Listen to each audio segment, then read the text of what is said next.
This video is going to be super simple. Let's say you have a object that is rigged, such as these wings.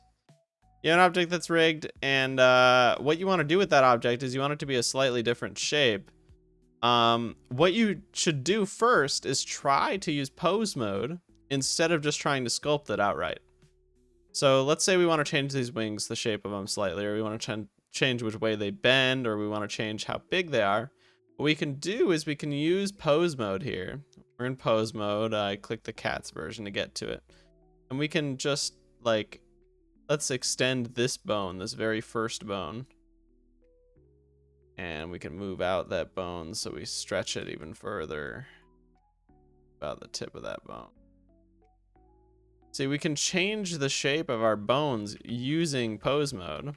What I'm going to do here is, for, like, let's say for a size increase of the wing, all I'm going to do is select the left and right wing here in the armature in pose mode.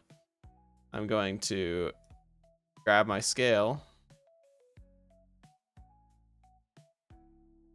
And I'm just going to increase the size of the wings using pose mode.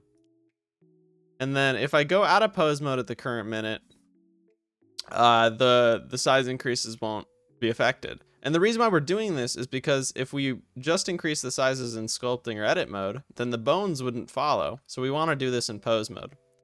So if we want this to stay, we'll just click apply as rest pose. And then that will be the default pose of the avatar. And we see we get a little bit of clipping on the wings when we do that. And that can be simply fixed with sculpting. So I'll go and do that right now. As soon as it's done loading. There we go. Now we have this little bit of clipping. I'm going to turn on our little symmetry button here so we affect both sides the same. Boom, we just sculpt it out, fit the body. And there we go.